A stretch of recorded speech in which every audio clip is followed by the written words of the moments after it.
In 1927, studio head Louis B. Mayer had a dream to unite the 5 branches of the film industry: actors, directors, producers, technicians, and writers. His dream was to stop them all from unionizing so that he could continue to reap the rewards of their hard work and live the life he had become accustomed to. So he summoned 36 of the most prestigious names of the time to a banquet and explained his plans. And after collecting $100 from each of them, they formed the Academy of Motion Picture Arts and Sciences. I found that the best way to handle filmmakers was to hang medals all over them. If I got them cups and awards, they'd kill to produce what I wanted, old Louis B. said. And on November 5th of 1930, in the Fiesta Room of the Ambassador Hotel, the 3rd Academy Awards was held. And today, many, many years later, Moronic Logic is proud to present Golden Boy!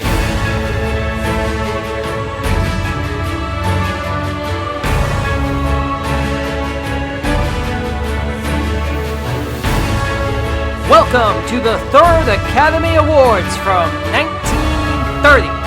Tonight's nominees for Golden Boy: Disraeli by Alfred E. Green, The Love Parade by Ernst Lubitsch, All Quiet on the Western Front by Louis Milestone, The Divorcee by Robert C.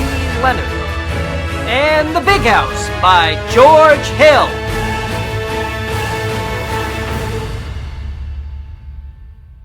Welcome to the 3rd Academy Awards from 1930, November 1930. This is the only year the Academy Awards were held twice.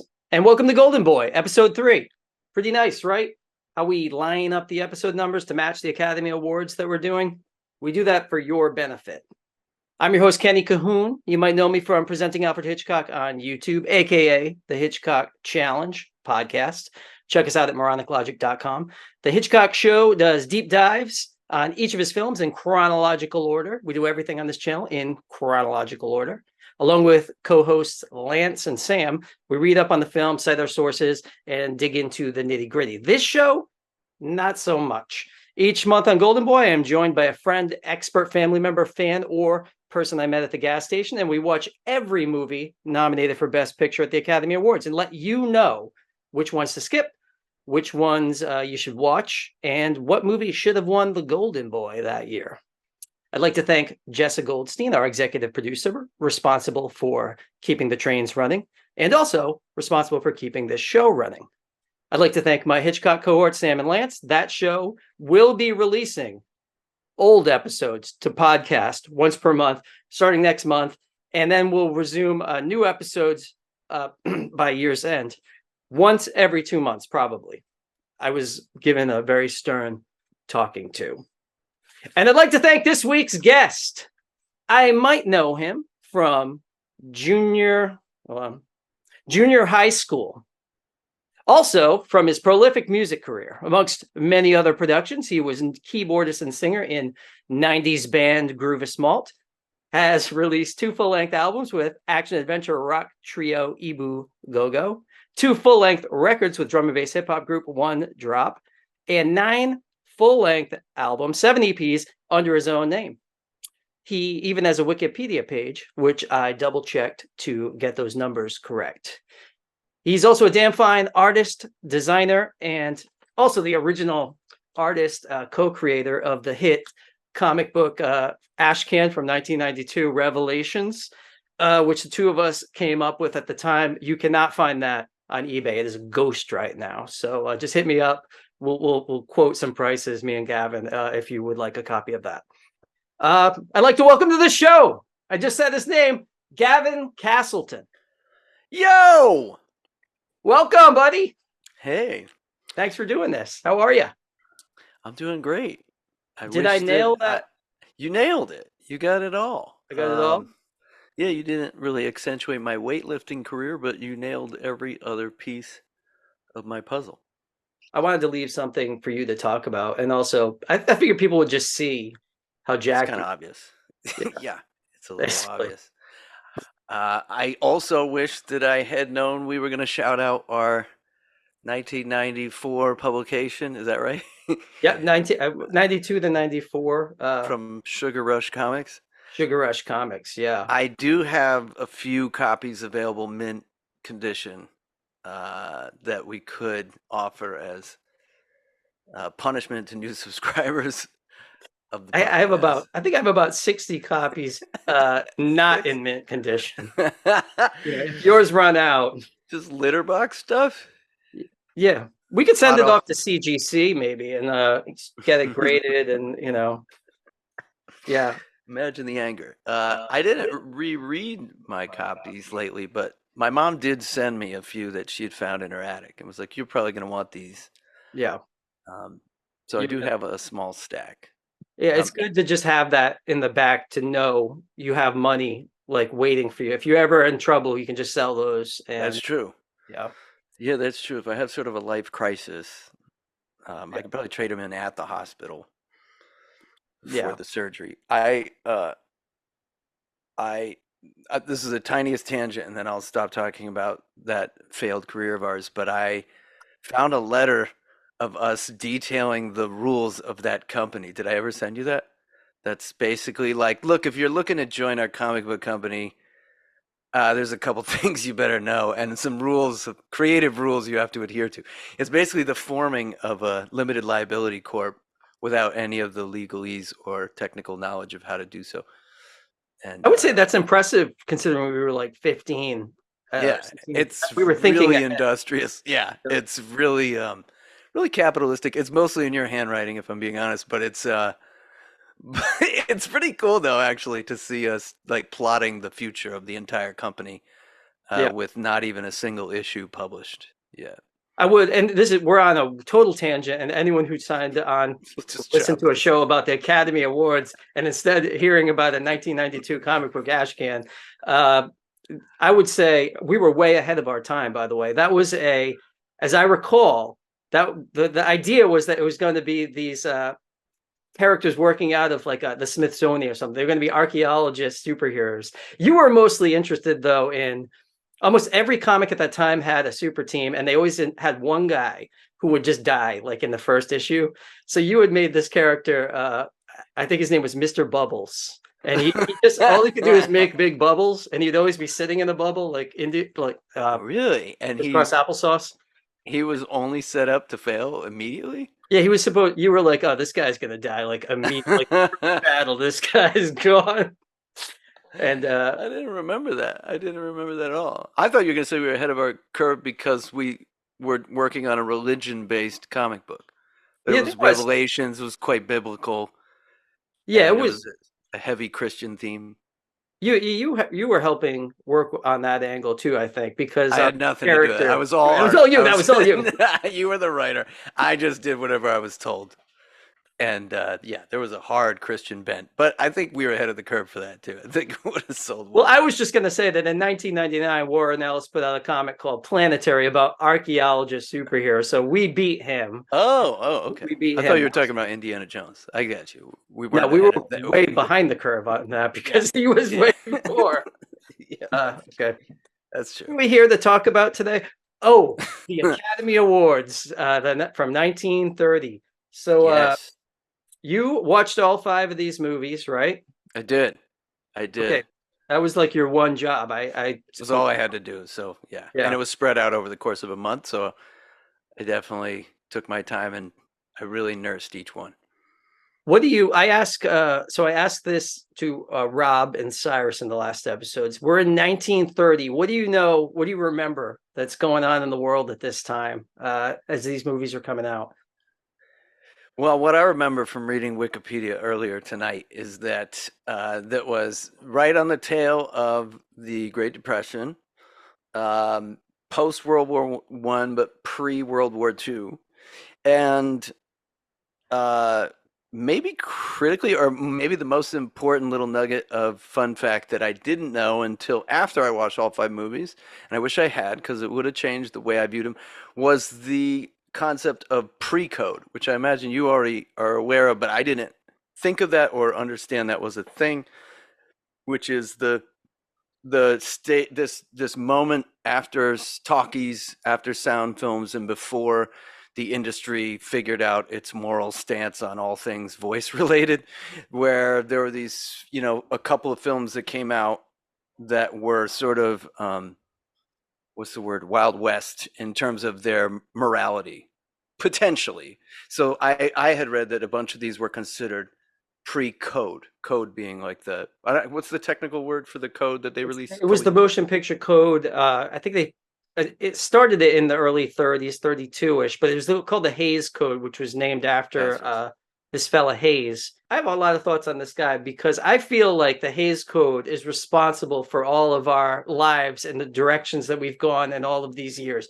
Because I think the Hayes Code, everything pre-code, is basically you say it's the Wild West, but it's basically real life. Like it's kind of stories, especially some of these silent films from this era.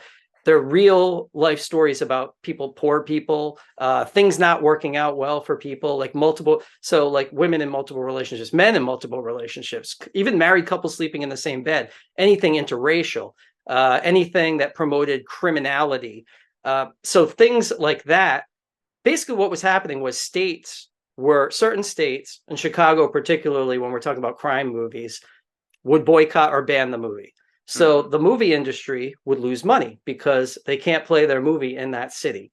So they hire this guy Hayes to basically come up with this loose code that so we can get our movies in all the cities. Hmm. Because one other thing that happens, and this is nuts, is they would send a movie. So let's say you sent a movie to you and you're running a theater and you're like, I hate this sex scene that's in this movie. I like everything else. You could literally cut the scene out of the movie, your print, and there might not be that many prints. And then you would send it to the next city, and now they get it, and they don't even Hmm. know that scene was ever in there. So these movies are getting passed around the country, just getting cut up.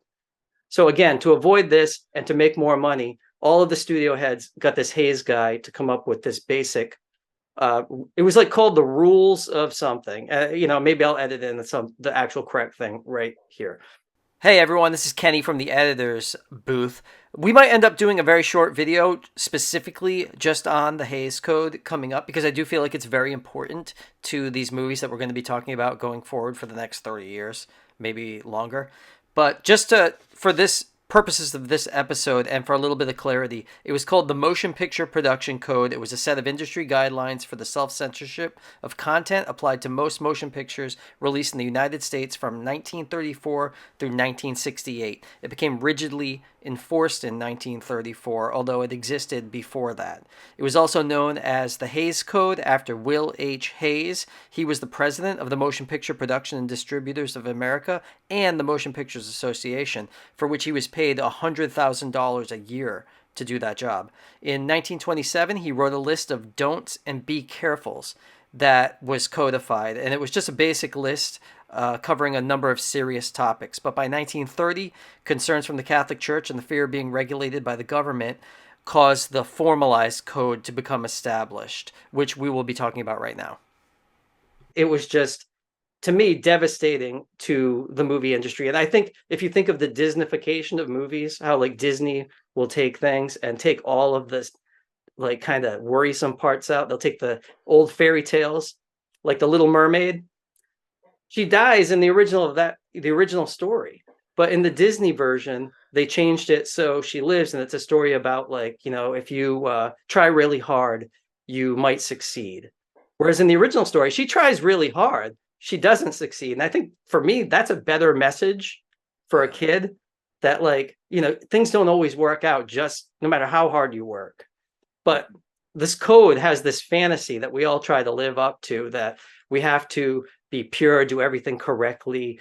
All right, I'm totally off on a tangent right here about that, but basically the code in around this time is starting to affect the movies, and the main one here is the Divorcee, which we're going to talk about because that was originally called Ex-Wife, was the book it's based on, and this guy Hayes got involved and they changed it to the Divorcee, which Huh.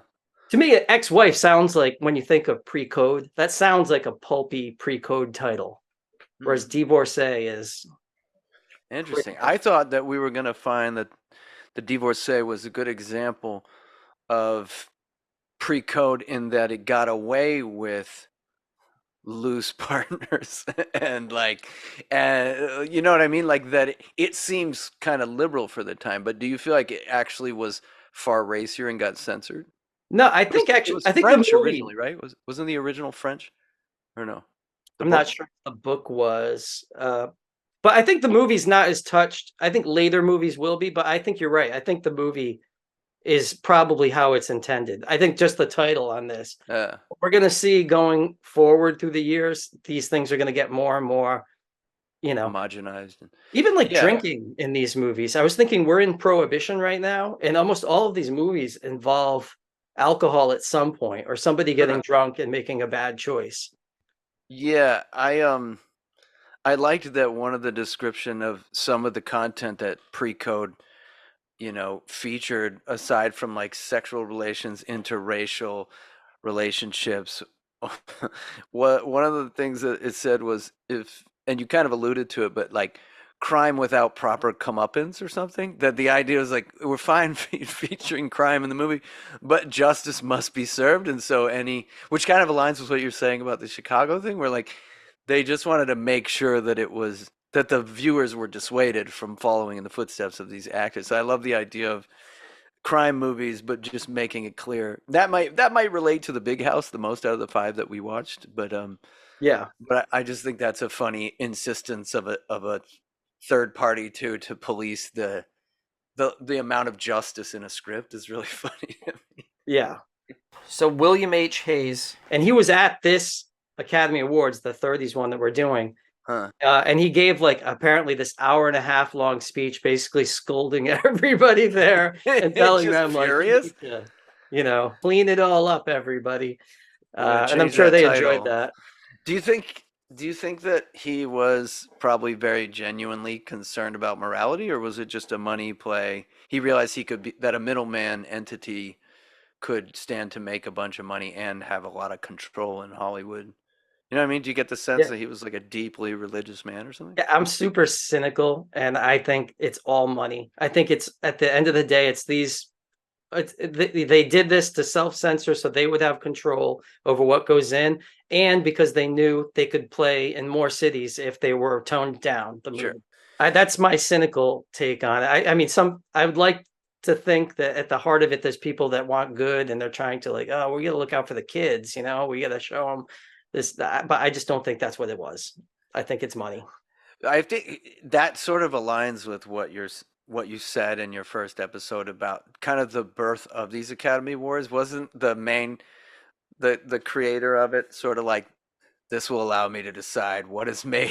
What didn't he have some sort of evil Yeah, Dr. Louis B. Claw like Mayer. Yeah, speech about like this will allow me to control Hollywood if I can make these awards yeah, I think it grows into cash something in. less like so. Okay, so this Academy Awards, the last one I just did with Rob, the awards were fixed, and I think the first one they were fixed as well. This is my take: is the whole shows were basically fixed because you had about 36 people, maybe more by the second one, but under 100, and they were Hmm. picking the top movies. And I think that the best picture, particularly, was like 5 or 6 people picking it. So in the last one, Mary Pickford won, and me and Rob tried to decide whether she deserved it, and we decided she did not deserve it. To make up for that, they changed the rules and allowed more people in. Predominantly, they invited more actors into the Hmm. guild or into the Hmm. academy. So now there's about 800 people, and they're voting for. So actors are voting for actors. I guess everyone's voting for Best Picture. At this Academy Awards, All Quiet on the Western Front wins Best Picture, and presumably it's based on 800 people voted, and so it's more fair. Although Norma Shearer wins Sure, Best yeah. Actress, and And she her was married husband to owns, yeah. yeah, she was married to the dude, one of the producers.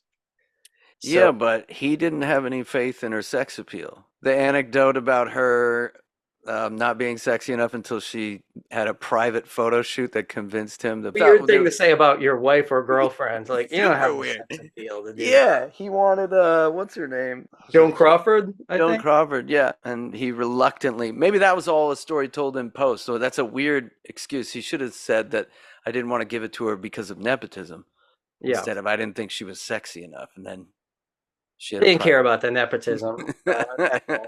But I hadn't thought about that as influencing her winning. But maybe I didn't realize, was her husband also one of those voters? Those Yes. okay. So But he you should know, have it could have recused been himself. it could have been close, and it could have, at the end of the day, they could have like politics to get more people to vote. Like basically, like you 8 people vote for her, or you're out of a job or Yeah, yeah. something, you know. Yeah. And then, but who knows? But we'll talk about that when we get to the movie. I had a conversation with Gavin, and this whole thing is based on Cyrus drunkenly going to Oscar parties back in the day. I don't mean drunkenly because he never drank. Slapping people on the back, saying, "Who's getting the golden boy?" And he basically traumatized a lot of us. I was going through a real rough phase, if I remember. Is And this where you were revealing it's a support group for that trauma? you were there, you remember, right? Finally, yeah, yeah. I mean, we haven't all been in a room since because of the damage, but I guess I didn't realize that's what the show was actually about. Unearthing the trauma that Cyrus caused so many people with that aggressive slapping. The most irritating parts about those parties was how he would call you ahead and ask you to put a bench by the front door so that he could step over it and tip it forward as he walked over, as he entered the room. And I always felt like that was contrived. I thought it was rude to make you do that, you Yeah. know? Sort of like when you didn't want to have anything to do with it. And he would say, set the bench up. Set the bench up or I'm not coming. My parents will call you. I'm excited But to see the other guests in the future, what they witnessed at yeah, this party. almost all the guests were at that party. So, all right, Disraeli, directed by Alfred E. Green. It's an American pre-coded historical film, as with the original 1911 Broadway play and its 1917 revival. Uh, George Arliss plays the lead character, Disraeli. In 1874, Disraeli's ambitious foreign policy aimed at extending the British Empire is voted down by the House of Commons after a speech by his great rival. Later, Disraeli receives the welcome news that the spendthrift Khedive of Egypt is in dire need of money and willing to sell his controlling shares of the Suez Canal. The purchase of the canal would secure control of India. But Michael Probert, head of the Bank of England, makes it clear to Disraeli that he is vehemently opposed to any such plan. Disraeli then summons Hugh Myers, a leading Jewish banker. By the way, everyone, this is Thank from you. Wikipedia. All of our deep dive information here is from Wikipedia. Basically, Disraeli's trying to set up this deal to get the Suez Canal, and he ropes in this fella, Lord Charles Deford, who's looking to marry Lady Clarissa Pavenzi, and kind of uses like, hey, make this deal, and it'll look good with her. Does that basically kind of wrap this movie up? What's going on in there? Yeah, unless you want to say how it ends. Yeah, it ends. Or will that ruin it if we recommend people see it, though? Maybe we shouldn't have total spoiler. I'm not gonna lie to you. I'm not recommending this movie. I'm not gonna lie to you. I'm gonna be directly honest and tell you this is the worst movie of Okay, the good. 5 Yeah. for me. It's funny that it's first, but Yeah. this movie I really struggled with as I tried to find redeemable qualities with it. I particularly found it staggering that it was nominated for Best Production as well, as I understand it. Well, hold on. Allow me Am to. I wrong? Am I right? Oh, sorry. No, you're right. But in the first couple years, that just means Best Picture, original production. They didn't call it Oh, Best Picture. They called it a Best Outstanding Production. okay. So I think they change it Well, next well, year. that makes a big difference Yeah. because I found myself thinking about the bookcases featured in various scenes and the couches and going, what exactly was the challenge in putting these sets together? That makes a lot of sense. It got a nomination for writing. It got Yeah, a nomination for actor, George Arliss, who yeah, wins Best Actor, and it got the Best Picture nomination. right. Yeah, I really struggled with this one. I'm very cynical about it in general. I think it made me like it less to find out this was his like fourth attempt to play this role in some medium, that it had been a Broadway play or whatever, and then it had been a silent film, because to me the story as delivered by Arliss was so sort of uninteresting overall. I can't even believe it got 4 chances with the American population. apparently that character's was a very well known at the time, Disraeli, and a lot of full disclosures going on here, but we had a real hard time tracking this movie down. So Gavin Oh had to yeah, come to my house yeah. to watch this because I paid $36 on eBay to get a VHS copy of this movie. It's featured right behind you. It's featured, yeah, the box, Yeah. Disraeli, right behind me. For those of us watching this on YouTube, it's I think that exposes that you decorated the behind you. This is not your normal background yeah, this is because you would have just put Disraeli there. yeah, it changes every episode, Sorry to every day. expose the Really, truth behind this. there's a lot of work that goes into this set. Yeah, yeah. I really struggled. I wasn't even impressed with his acting all that much. As like a sleuth, kind of like it failed on that front for me in terms of like it being sort of about these spies, and he was just so clever. Um, and it was really hard to connect dots as to why he even cared about this young woman or this young man that he sort of like weaves his life into and starts taking the young guy who hated him at the beginning of the film under his wing and like making him sort of a pretty important character in the acquiring of the Suez Canal. And there was something there about sort of helping him become a man of ambition or something. But as think I said to you while we were watching it, though, we do have a strict rule in this podcast that we will not discuss the films as we're ingesting them. I was really struggling with why there wasn't more attention paid to his haircut. That I'm he, guessing that hair is the actual style that that guy Disraeli had. That's all I without looking up Disraeli. if you look it up on Wikipedia, there is a subtle curl on his head, but it's not a full Oompa Loompa helmet. It feels like Arliss maybe over the course of the 4 productions spanning over a decade playing the same character, I feel like he took a lot of liberties with the hair helmet. You think maybe he's played the character so many times that the curls Yeah, he get was like, "What can I longer, it's do?" getting more and Yes, more exactly. pronounced. He kept taking it a notch further, thinking that's really lighting up the audience. It also just felt like something he wrote about himself.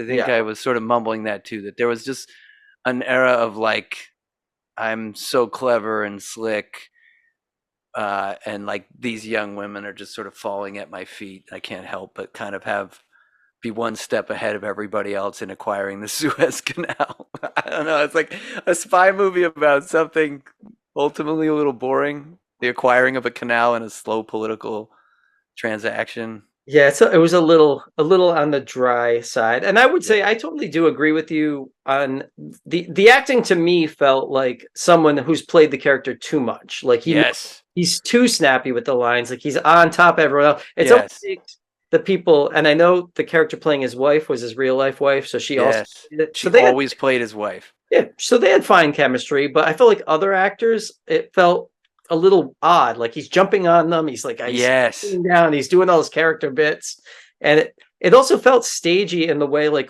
some old silent films are. Like it's a Yeah. sound film, but it felt like a lot of point and shoot, not a lot of interesting angles and stuff, and it felt sort of like you're watching a play more than you're watching a movie, Yeah. right? It didn't feel like a Yeah. I put in my notes that the number one reason I would demote this to 5th place is because I don't feel it took advantage of the format of film. I felt like it was just he was like, oh, they make talkies now, let me do this one, because my voice has been killing it in Broadway or whatever. And it just didn't feel like anyone put much thought into, well, what could you do with film that you couldn't do on Broadway?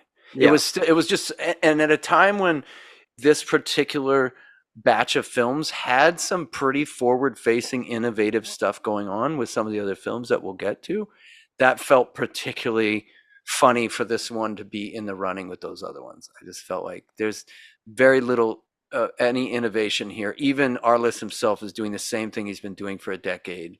yeah.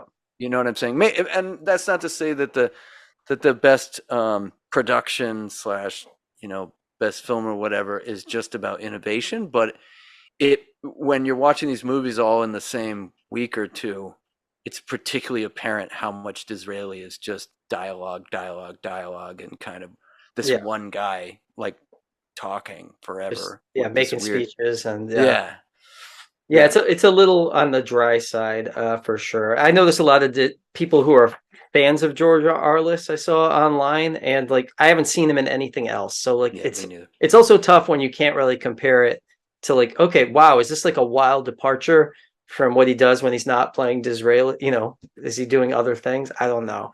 Yeah, All we can judge is this movie and against the other four, and yeah, this one just feels kind of like it's a bottom throwback, of the pile. bottom of the pile. Yeah. Um, There's one other little anecdote about that that you probably know more about, but I read it somewhere online about him. He had another film in the bag, but he felt like this one was really the best one to lead with the talk with his premiere in the talkies. Basically, there was another film he had already filmed that he could have put out or something or pushed for release of. The movie Gavin is referencing right here is titled The Green Goddess from 1930, directed by Alfred E. Green. George Arliss held this movie back so that he could put Disraeli out, and based on its letterbox reviews, which are around 2 to 2.5 stars, it seems like he made the right decision. Well, I know a lot of these silent stars were like, what is the first movie they talk in? Because if you were going to succeed, a lot of people failed, their careers were done. So if you were going to succeed, you wanted your first movie to be, I think like the first movie Greta Garbo talks in is like they advertise it as Garbo speaks, because they were all worried like, oh, her career could be over. Like if so I think Arliss probably was like, I want this on the record. This is my first movie. I've been playing this character for years. It's probably Yeah. the safest bet. I mean, his voice was fine. I didn't have a problem with his voice. Can you imagine the silent version of this film? The amount of cue cards you would be reading would be just one long queue of cards over and over again. Then him grinning and doing a little aside at the camera, and then another slew of 40 minutes of cards. 40 minutes of title cards just constantly going.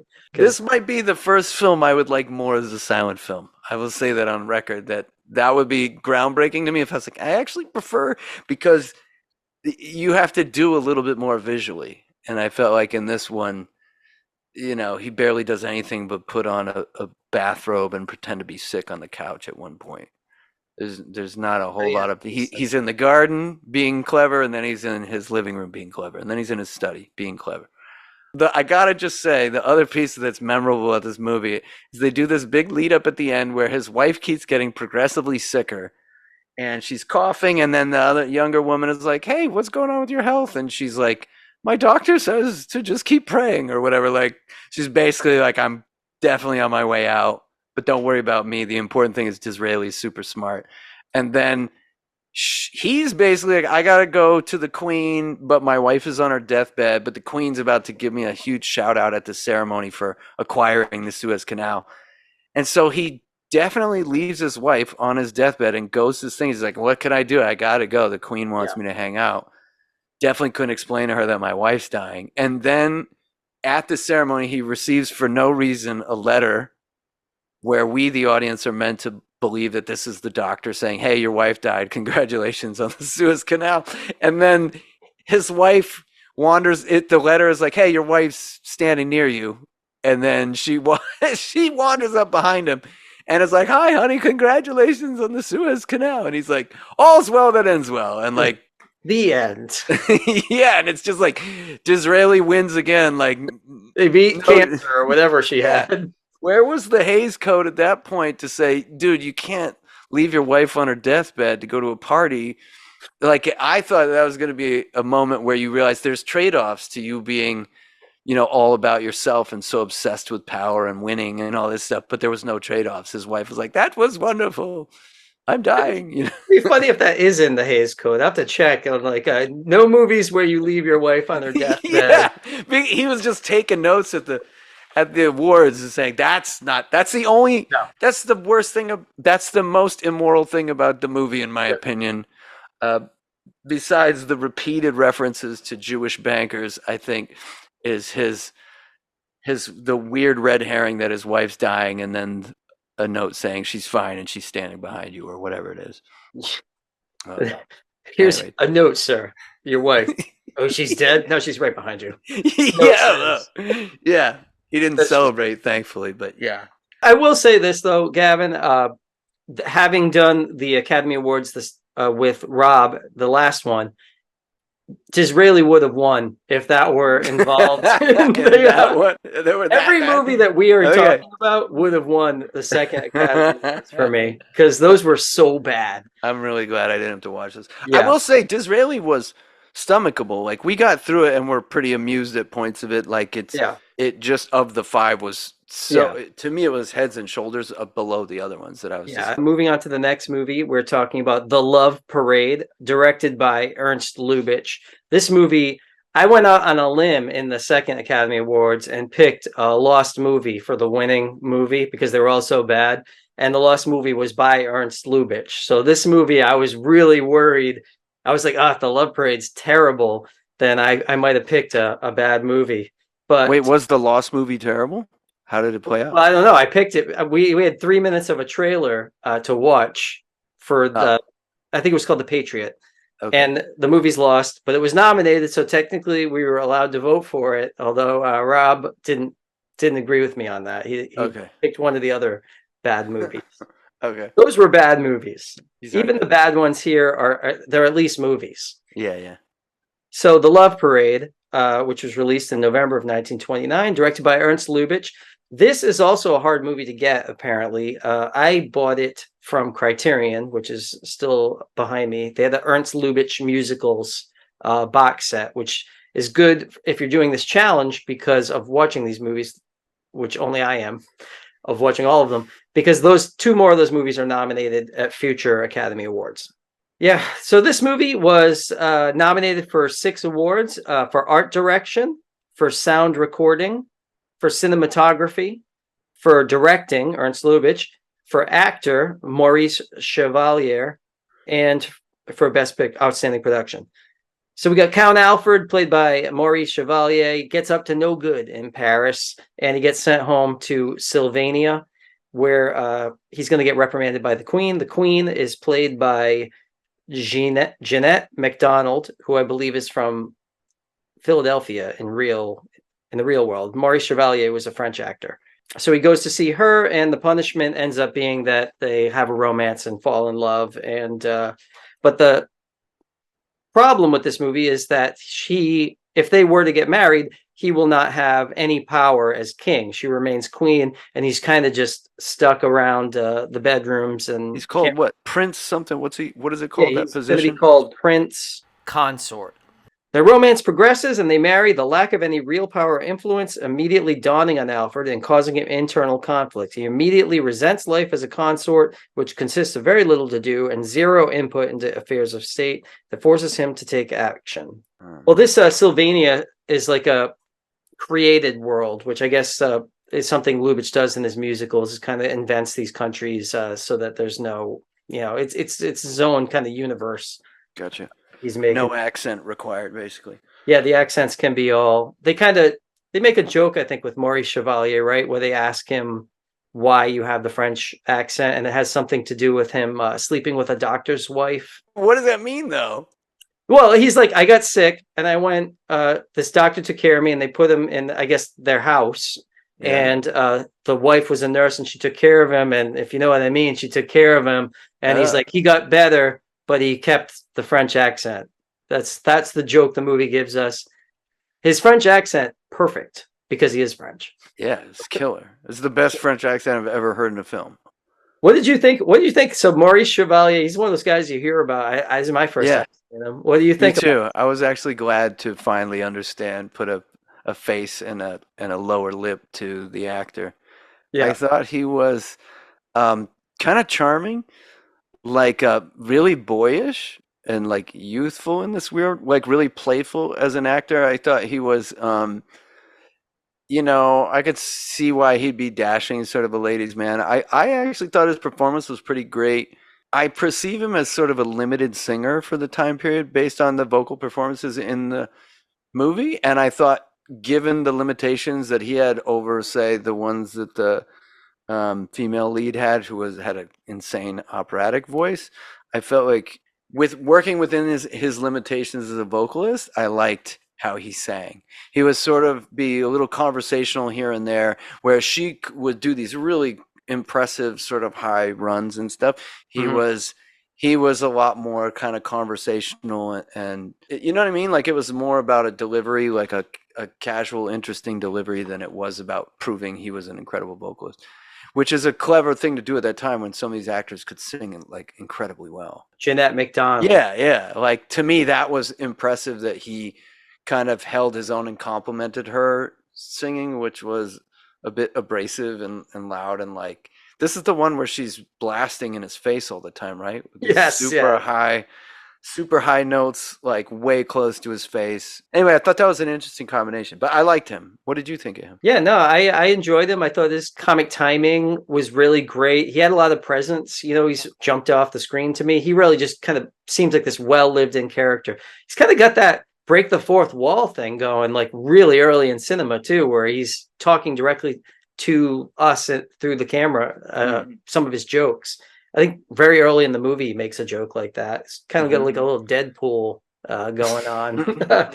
Yeah, I really enjoyed him. I thought the actress playing the queen was good as well, but I also do feel like we're not in the modern times used to that kind of operatic singing in movies. They think Yeah. that style has probably shifted away. It feels very oldie times. Well, for what it's worth, he could be. I don't even mean to suggest he wasn't a good singer. I don't know. Mm, Just to say that like he certainly wasn't showing off vocal chops all that much. It yeah. was, and next to her, that really stood out to me. What do you think of the music in this movie as a early musical where the story is just as important as the songs? Yeah, it was really interesting to me. I'll tell you that I found the vocal phrasing, like the lyrical phrasing, to be very creative and odd and weird, to the point where I went to look up who wrote the music, and there was a lyricist that was, because I want to see like what else does this person do? Have I ever heard anything that they did?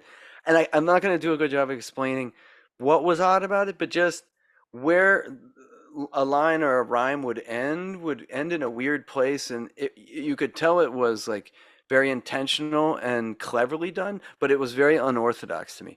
And Yeah. for that reason, I just found myself a little distracted by the phrasing of the vocals in a lot of the songs. They're like, wow, why'd they do that? That's weird. I'll draw a really weird parallel, but the only thing I can think of that's done that to me recently is the version of Pinocchio, the recent stop motion one by Del Toro. Guillermo del Toro. Yeah, that one, the vocals in those songs are also very strange, to the point where I just mean the way the lines end. It's not the way that a lot of these old show tunes or Broadway tunes usually go, that I'm aware of. Yeah. And it makes me wonder if it was a translation from another language, or like why they ended up that way. But anyway, I was trying to learn a little bit about the lyrical writer of these songs, and he was clearly very accomplished, but I can't say that I was familiar with his other work, so it's sort of, I have nothing to report there. But I thought the songs were clever and kind of, comical, very lighthearted. There was no angry song. There's only a song, where the most maybe least comical song was "She Wakes Up from a Dream" of maybe wishing she had a husband or something, Yeah. entirely 1930s, and all her maidens swarm around her while she blasts them with operatic things Yeah. about, I don't remember the refrain, but she's basically singing about dreaming, probably. And I felt like the lyrics were a little like double entendres. Probably I'm sure Hayes was taking notes during those Just scenes too. livid. Yeah, we're not doing this either. Yeah, she goes, "I want a strong, hard dream," and the maidens are like, "We love that." We love it. I thought this deserves some credit for some, maybe of almost all of the films that we looked at. I might be willing to go on record saying this one was the most creative with sound.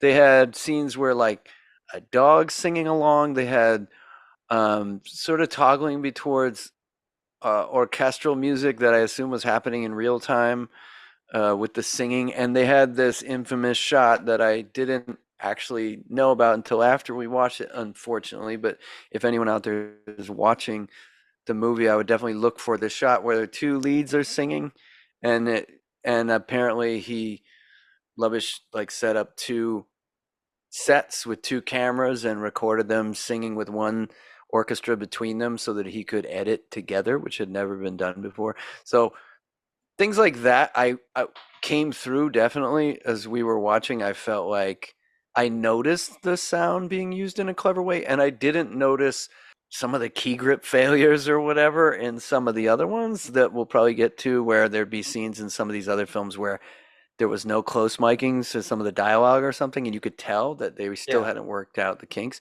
This movie was pretty polished in regards to the sound. So if there was an award for like best use of the new technology of sound, I probably would want to give it to this movie.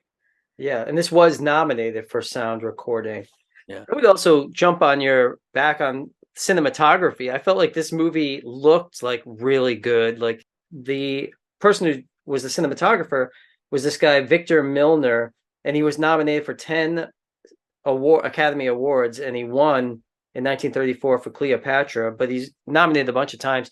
And you could tell, like, this just looked, especially putting this back to back with Disraeli, this looks light years ahead of that time. That scene with the dog singing, I thought was one of my more favorite songs, where you get Maurice Chevalier singing to all the ladies of France, "I'll see you. What a shame. I gotta go." And then his butler comes out and sings to all the other butlers and maids, or the maids, I guess, like, see, it's too bad. I gotta go. And then the dog comes out and does a verse to the dogs, presumably, that's leaving behind. Yeah, it felt really polished, very confident choices being made. A lot of the comedic scenes where there's sort of a supporting actor whose name escapes me that keeps injecting humor, slapstick, physical humor into every scene, was sort of a wavering accent that we were struggling to get a hold of. Yeah. He all his scenes and his duetting with that other young woman were really well choreographed, like really clever, really well composed, and entertaining to watch. A polar opposite to Disraeli, where nothing stood out as like particularly composed. So this movie, compared to that, felt like a much bigger production. I would say my main negative on this movie, the thing that just like at the end of the day, I don't like about this movie at all, is the ending, and the idea that, you know, he doesn't like the fact that he's being kept as a husband here. He has no power, no say in anything. He's not being included in anything. And he's like, I didn't sign up for this. I want to leave town, which I'm all fine with that. But it ends with the queen basically being like, I'm just going to stay in the bedroom and you're in charge of everything else. And then he's like, oh, awesome. That's a great way to end the movie. And then they're happily ever after. Happily ever after. Yeah, look, it should be said, too, that his version of like this miserable existence is he's waited on hand and foot all day.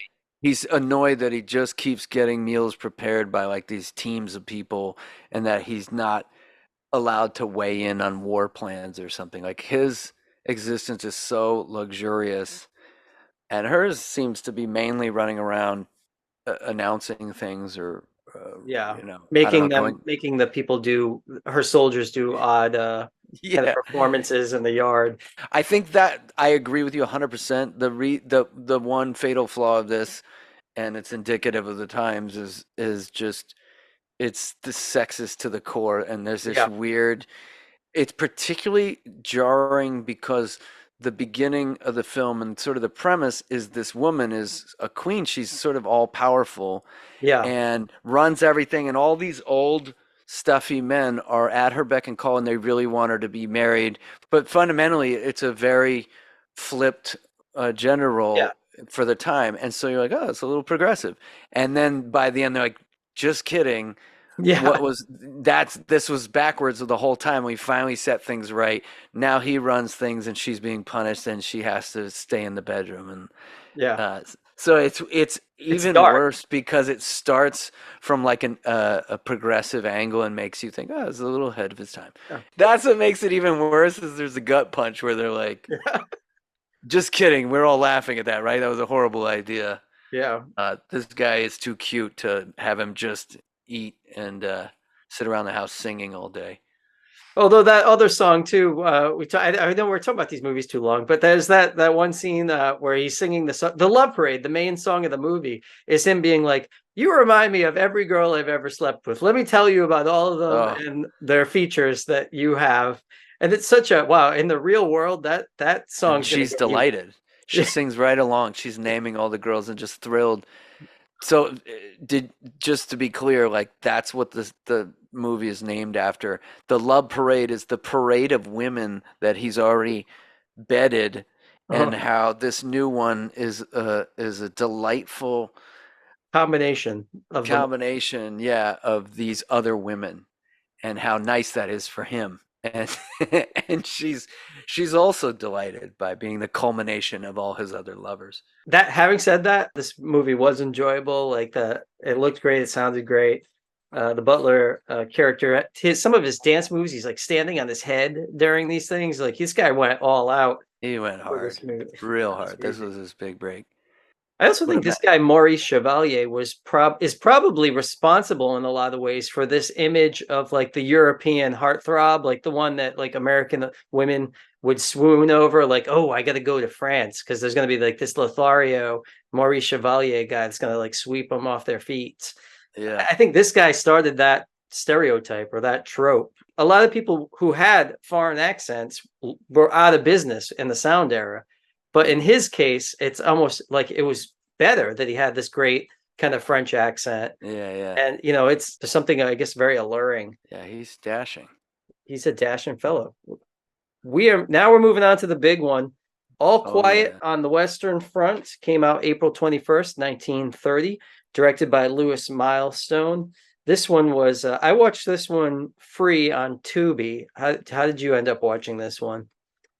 I downloaded it somewhere, I think. I think I watched the longer edit, Was 133 or something. Yeah, that's the restored version. So all right, good. That's the one I watched. That's the one 133 I watched, yeah. minutes. Yeah. We got Lou Ayres playing Paul Baumer, the main character in this movie. We got Louis Wolheim playing Stanislaus Kaczynski, one of the other main characters in this.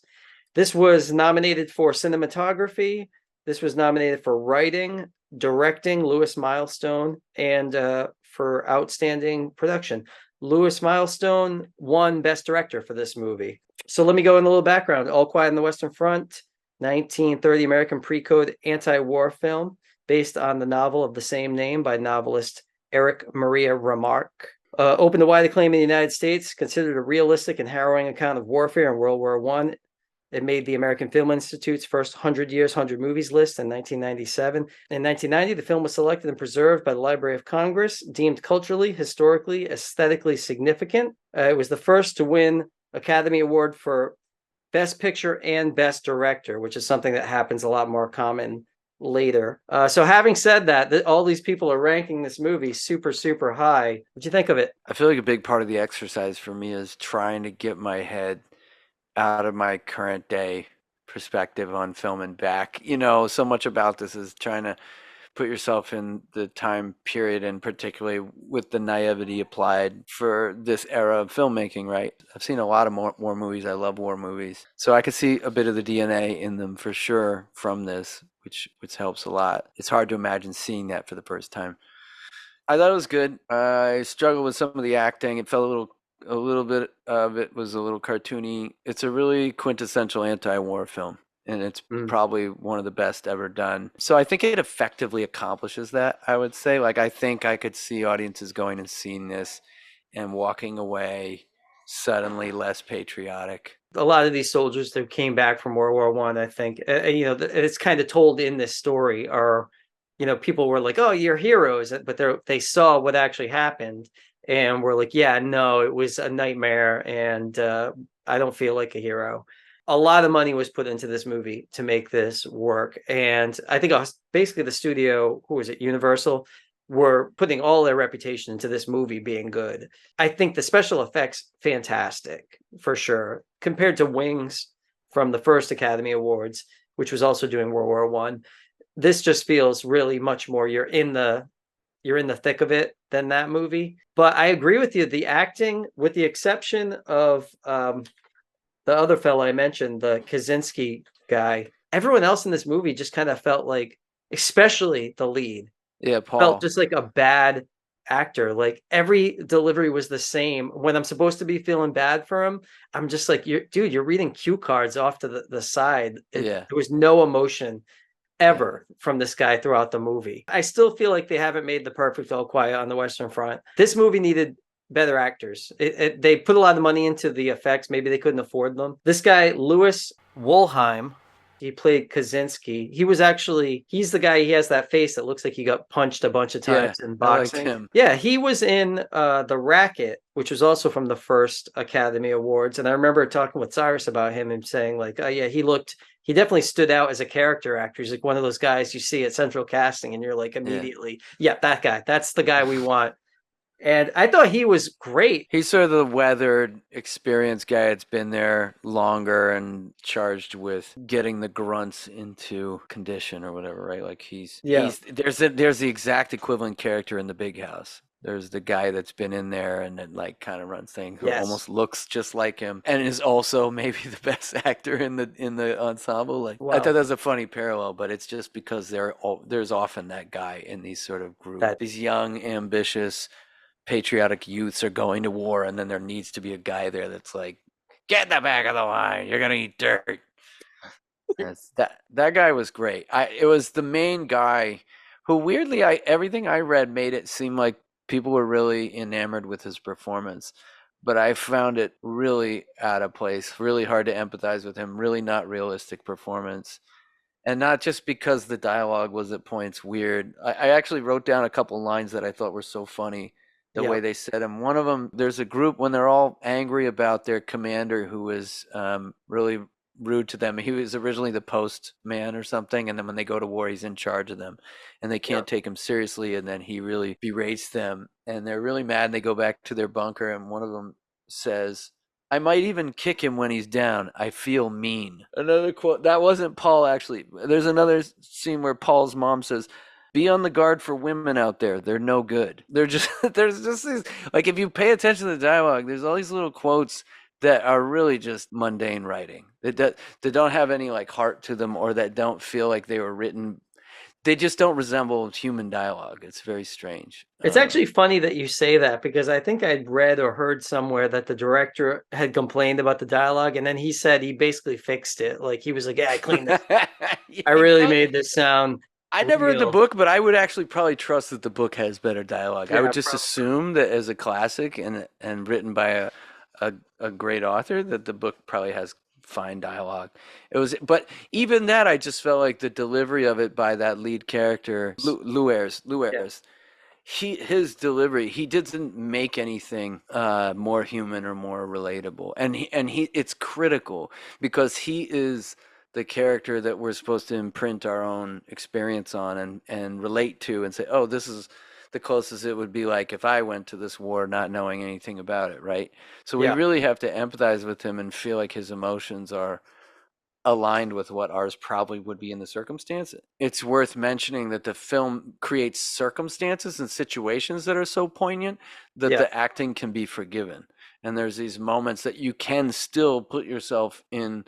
There's a scene at the end where he murders this guy and then he's kind of stuck in a ditch with him all night and he starts hallucinating. And like, even as his acting was pretty terrible, in my opinion, in that part, I could still kind of relate to how surreal and how much you would struggle with your morality in that moment. And you know what I mean? Like, the time and again, the actual plot of this thing makes for interesting circumstances. Yeah, well, the story, I mean, the book is excellent, clearly. And like these scenes they're pulling, that scene was in both movies. The scene in the hole with the guy he tried to kill and then he tries to save. And it's a powerful scene. But again, it's just, this movie would have benefited with another actor in that Paul part. But you take any of those actors from Wings, like the two leads in Wings, and move them, give them Paul's role, and you got a better movie. I say you give Chevalier that role and you still get a better. You give Chevalier. Oh, I'll even say George Arliss, maybe. I don't know. George Arliss playing young teenage recruit. Same hair, different helmet. No, I don't know. I think it was forgivable. I imagine at the time that wasn't that noticeable. And honestly, as I read and looked at some other reviews, I didn't see anyone complaining about it, so I kind of just wondered if it was me again, like applying my 2020, what year is it, standards to, Yeah. a film. But then I'm looking at the other four and I'm like, no, you have actors in all these that were more convincing. The Big House is full of people that could have done that role and they would have done it more convincing. So to me, it's a flawed casting. But it really dawned on me as I was watching it that doing a war movie when you suddenly have sound, it's both like finally you can do it justice. Any silent war movie is missing out on 90% of the terror, arguably. And so it must have been amazing to finally be able to have sound to really portray just the bombardment of war. But at the same time, and I really wanted to understand this better, and I'm afraid I didn't. I didn't research hard enough to figure it out, but I'm very curious. So much of the sound effects were distorted, and I'm very curious if that was really intentional and they just blasted it, or if it was sort of a technical limitation. They didn't quite know how to manage the distortion levels and the volumes of things. So there's so many screeching things that really contribute to the terror of it. And so in a way it's a strength, but I'm very, very curious if that was a creative choice or a technical limitation. Anyway, that's sort of a homework question to me that I kind of want to find out. Well, I got this right here, which this might help or maybe it won't. Okay. Arthur Edison was the cinematographer on this movie. He was born in New York City. Career ran from the beginning of film through the 30s and 40s. He was a cinematographer on The Thief of Baghdad, All Quiet on the Western Front, Frankenstein, The Maltese Falcon, and Casablanca. So we got this guy is as legit a cinematographer as you're going to get. Yeah. When sound came in, he experimented with camouflaging microphones and exterior shots. He did Old Arizona, which Rob picked last month as Best Picture. And that was the first sound film to be shot outside in the studio. So this guy actually is the pioneer of shooting sound outside. Yeah, I mean, it's also plausible that some of the sounds I thought were stock sound effects are actually the original stock Sound from like his recordings became the recordings that I hear. Possibly that's possible. Yeah, that is possible. They're just a little distorted, but that could be anywhere along the production line, so that doesn't necessarily mean that he captured them that way. Yeah. I was just going to mention one other tidbit that I liked a lot about this movie was it seems to have probably pioneered the tracking trenches kind of shot, and there's these long shots that go maybe 45 minutes or so into the movie where they're going along the trenches, and you can just imagine the choreography to get everyone running at the right times and people diving in, and those shots are so effective, and you see them in every movie now copied, but maybe not all the time with non-CGI actors, and it's done so well in this movie. There's so much where you can definitely put yourself in the trenches visually really well, and with the sound distorted and just droves of men running in different directions and stabbing each other and stuff. Those are my favorite scenes in the movie in terms of like effectively making you feel the chaos of war. Yeah. And I feel like this is probably where they started. It was another pioneering feature of this movie, I think. Let's move on to the next one. The Divorcee. All right, The Divorcee, April 30th, 1930, directed by Robert Z. Leonard. I watched this for $2.99 on Amazon. I think it's on most platforms. Stars Norma Shearer playing Jerry Martin, Chester Morris playing Ted Martin, and it's based on a book called The Ex-Wife by Ursula Parrott. It was nominated 4 times, 1 for writing, 1 for Best Picture, 1 for directing, and 1 for actress, Norma Shearer, and she won Best Actress for this movie. So Ted, Jerry, Paul, and Dorothy are part of the New York in crowd. Jerry's decision to marry Ted crushes Paul. He gets drunk and drives, causes an accident that leaves Dorothy's face disfigured. Out of guilt, Paul marries Dorothy. On the evening of Ted and Jerry's 3rd anniversary, she discovers that he has had a brief affair with another woman. Ted tells Jerry it does not mean a thing. Upset, and with Ted away on a business trip, Jerry sleeps with his best friend, Don. Upon Ted's return, she tells him that she has balanced our accounts, but doesn't tell him Don's name. Ted is hypocritically outraged. which ends with Ted leaving her and the couple filing for a divorce. While Jerry turns to partying to forget her sorrows, Ted becomes an alcoholic. Paul and Jerry run into each other. He's willing to leave Dorothy, with whom he is in a loveless, resentful marriage. They plan a future together. Basically, Jerry decides that she regrets giving up on their first marriage and wants to see if Ted will reconcile. And she goes to find him in Paris, where they do. What'd you think on this movie? I thought it was good. I'm trying to think if I would recommend someone go see it. Probably not. It's good, but I don't think it's probably all that influential in the long history of movies. And the acting, I thought Norma Shearer was great, but not so standout that nothing iconic here. And one of the other actors, right, is also in The Big House. Yes. Right? Chester Morris, yeah. is also in The Big House. And he was also in The Racket from the first Academy Awards, for those following along, where I did say at the time, this guy's got movie star. He's going to go chops. places. This guy's going somewhere. Yeah. If only we could know. I thought she was fabulous. I think she absolutely deserved the best female actress. And I say that as someone that didn't watch any other films from this year except for these 5. So take that with a huge grain of salt. But I thought her performance was killer, just in terms of being a believable person with emotions. Further evidence that like there was acting that was believable at the time. I thought it had similarly sort of sexist problems. Everything was fine when he was sort of cheating on her, but then when she returns the favor, her husband can't abide it. They have to get a divorce. And the punchline of the whole film is essentially like, she was wrong. She should go back to him. She shouldn't have taken it so seriously or whatever. It also, in another way to draw a different parallel to the what's it called? The Love Parade. Yeah. They're also featured, and this is probably just par for the course at the time, but it featured sort of the comedic guy who just keeps popping into things and doing weird slapstick stuff to try and lighten the mood. And I thought that was the same guy at first. I'm like, is yeah, that same actor? Because just wander around the Paramount lot or whatever and just jump in and do some tap dancing and Italian face. He puts on like a nose and does like a Mario Brothers theme kind of voice. It was a little more forgivable in the Love Parade because the whole thing was kind of cartoony, but this one I felt like when he did do that, when they had those scenes, it really detracted, and it felt like a desperate attempt by the studio to like cover all their bases, and like it's funny, but it's sexy, but it's also mature, but it's those things stand out so weird now to me. They don't really make sense. And it makes me wonder though, after seeing it in both these films and knowing that that's probably a common thing for the era.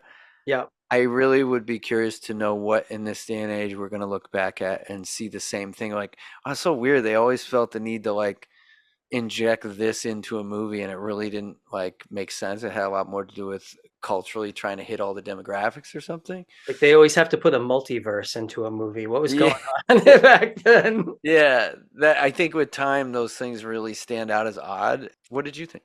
I actually really enjoyed this movie, and I like the pre-code element of this movie.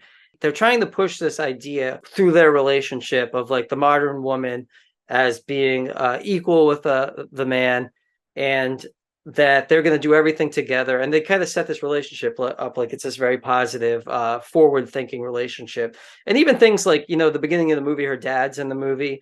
And in a lot of movies at this time that I've been watching, like the dad plays a pivotal role in her sort of the daughter's betrothal. Yeah.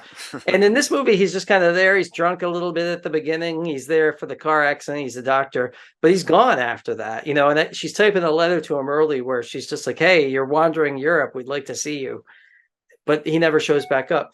So I appreciate that, like some of those tropes of the time are gone. So a lot of people had problems with this movie. The fact that at the end she goes back to Ted. Jerry goes back to Ted at the end. The fact that Jerry goes back to Ted at the end of the movie, a lot of people had problems with it. There's too Hollywood.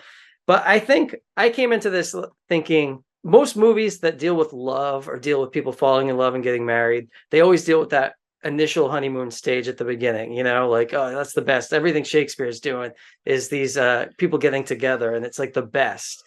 And we have this glamour around that. And I feel like what this movie does is it kind of shows the hurdles in relationships that you have to get through, and that for relationships to work, you have to negotiate those hurdles. The fact that they still liked each other and were able to negotiate the hurdle at the end felt more real I personally haven't dealt with it. I don't want to blast myself here. I've been cheated on multiple times in my life. I'm just totally cool with it. People do, and people make it work, and people go through serious issues in their relationship, or they have major fights. There's something in movies, or there's something in maybe it's the Seinfeld effect that you just end a relationship the minute it doesn't work. All the people I know in relationships that are still in long-term ones have dealt with some serious stuff at some point. And this movie feels like they're negotiating this serious stuff. The central problem of the movie isn't the cheating. The central problem of the movie is Ted's hypocrisy about the man being able to cheat and it's not a big deal, and the woman cheating and she somehow sullied or dirtied herself. But I felt like the dialogue was really snappy in this movie.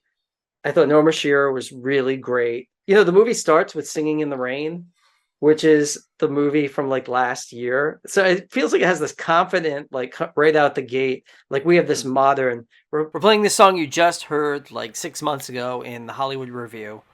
But I feel like this concept of a woman being able to sleep with another man and then her husband taking her back by the end is what the code was like. No, this is particularly, that is chapter 1. No, the woman will not sleep with anyone except for her husband, and even her husband that's not being shown on screen. I feel like movies just got set back right after this movie came out. So I appreciate it. Like you said earlier, I don't think there's anything in this movie that seems shocking now, but I understand why at the time women were starting to have more power in their lives. They were going into the workforce more. During the Hitchcock project, kind of documenting women's rise throughout that, like, them smoking cigarettes in public was like a big deal. Cutting your hair short, like Norma Shearer has here, was a big deal. Men liked their women with their long hair. They wanted their women, in the house. So this feels like the natural momentum, which today we're like, oh, okay, yeah, women have equal rights. But then you think, well, there's like 60 years after this or more where it just was totally set back. In the early part of the film, they mention she's gonna get a job. There is very much, she asserts at the beginning, like, we're gonna be equal. I think you're right that at the time that must be very, very progressive. And she gets a job doing something, a man's job. And the reason I remember it mainly is because when he gets mad, when she figures out that he cheated on her, and he basically gaslights her. He says, "Come on, snap out of it." He literally tells her to snap out of it when she's upset. And then he said, "You're out in the world. You're doing a man's work." Like, that's his excuse for why. That is a theme, and I think you're very right that there's the piece of a woman at all cheating on her husband. There's the idea of getting divorced at all is pretty shocking, and then there's the idea of having romantic relations with other men before going back with your husband. But there is also, she has some kind of career, Jerry does in this movie, and it's quote unquote a man's work. It looked like she was doing like design work in one scene, like she was doing some kind of working on an easel or something. Yeah, which only men can do. So that's a very daring angle for this movie to take. And I think there's also this super progressive, all the advertising around this movie and all the description is they're this New York elite couple that's out with other couples being New York, like there's this sort of, even this cover, like, look at it. Yeah, she's got some sort of skunk over her shoulder. like, that's also a piece of it is it's like Sex in the City of this era or something. Yeah. It's these young and progressive and kind of sexually active adults that are making adult choices. The divorce happens pretty early in the movie. I think the only umbrage I take with what you said, which I agree with, but I don't think this movie delivered enough of, is from what I could tell, the movie consists of sort of maybe 3 or 4 stages. There's the honeymoon, when they're just amazingly witty with each other and completely in love. Yeah. And they're just all over each other, and the whole family's like, oh man. And his or their friend Don or whatever, the other guy that just stays in love with her the whole time, is really bummed out because he wanted to marry her. And then pretty quickly, like, I think they jump to like it's 3 years later, but then she realizes, because there's awkwardness at a party with some other woman, that her husband cheated on her, and she's pretty clever and smart the whole movie, Yeah. and then she calls him out, and he's like, you're blowing this out of proportion. Snap out of it. And then cut right to them getting a divorce, and then them just like doing whatever, getting drunk and going to parties for the last third of the movie or more, right? And then they see each other at the party at the end because she's sick of like these other guys pursuing her, and she realizes, Ted was awesome, and she goes back and finds Ted, and they make out, and they're fine, and it's over. But I guess what my umbrage is, I didn't really articulate it very well, is that I don't see them getting over any hurdles in their relationship. We jump right to he cheats on her, and then he's like, get over it, and then they're divorced. And then what they are is exhausted by dating outside of their marriage, but they don't do a lot in the first third or half of the movie to fortify the marriage or to show you what they've done to like, you know what I'm saying? Like I wanted more of that, Like and of them doing the work, maybe. yeah, and some ups and downs. Maybe they almost break up a few times. Maybe they work through some problems. But my theory would be that this movie was much more about the raciness of what happens after the divorce itself, and the raciness of that whole third act or whatever, where she might be having sex with other men after not being married anymore, and he's drinking a lot of alcohol or something. That it's that sort of progressive decadence that this movie was really wanted to promote and like fester in, the exact stuff that Hayes like worked his whole life against is what really the movie leaned on. And I think in that way it's not the best portrait of a true human experience of being married and then divorced. I would just like to see more put into that building, because they do have this chemistry at the beginning that's cool. Yeah. All the other suitors that she's presented with have problems as well. So like it kind of shows you how, because there's also this idea that the person you're with has to be perfect, which is kind of what they're dealing with over this cheating thing. It's like, oh, but for the fact that you got drunk and cheated with Janice, and I ended up sleeping with your friend Don, like that's the bad thing. But Don, so you look at Don, the guy she cheats on Ted with, and he's just this party rich, totally absent-minded drunk dude who's just like traveling the world. He's like, I don't want to settle down. Like he's clearly not a good partner. And so she never really thinks about him. Right. But then you look at this other guy, what's his name? Paul, I think, the guy who gets drunk at the beginning and disfigures the woman. And he is the worst possible option for him. He's like, oh, I loved you since the beginning. But like you got drunk, ruined this woman, could have killed 3 people, besides yourself in the car, like at the beginning, which I thought was like a really messed up scene. Like that was really well shot. Like, because I could picture being in the back seat of that car. Well, even though it's probably a screen, I think it was a screen, but he's just barreling down the road. Like, I'm fine. I think we're meant to think that guy is actually a decent guy because he quote unquote did the right thing and married the disfigured woman out of shame, but then proceeds to like plan to leave her for Jerry.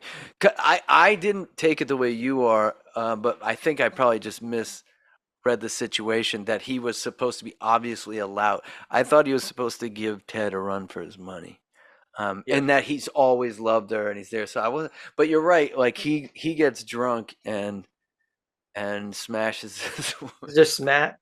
And then he's willing to leave her, like, oh, I'll pay for all your stuff. You can still be a happy life. He's like, we agreed on this. What's the problem? What's the big deal? I don't like you. He went away with 2 weeks with Jerry while he was married to this woman. And then he's like, why? She shows up at the house coincidentally when he's going to take Jerry out for dinner. His current wife shows up and he's like, we talked about this. What's the problem? I told you I'll pay whatever you need. Anyway, but there's the third guy on the train that guy punches or whatever, and that guy is sort of, he kind of represents the foreign guy to me, where he has an accent and a mustache, and he's like trying to seduce her, right? He seems a little dangerous too. He's older. He's he's coming onto her really hard. She has to keep moving her seat in the train. But that's what I mean. I like that they show her that she could have ended up with any of them, and they would have all had inherent problems. Like, there's no perfect person. Yeah. But so if only the original guy, could get over the fact that she cheated, which he does, at Yeah. the end. I feel like I actually kind of like that ending. Like, for me, that feels satisfying because it feels more real. It doesn't feel Hollywood. Gavin, I also got to tell you, I love New Year's Eve in movies. Like, if you put a scene on New Year's Eve in a movie, I am just like the waterworks. Like, I freaking love it.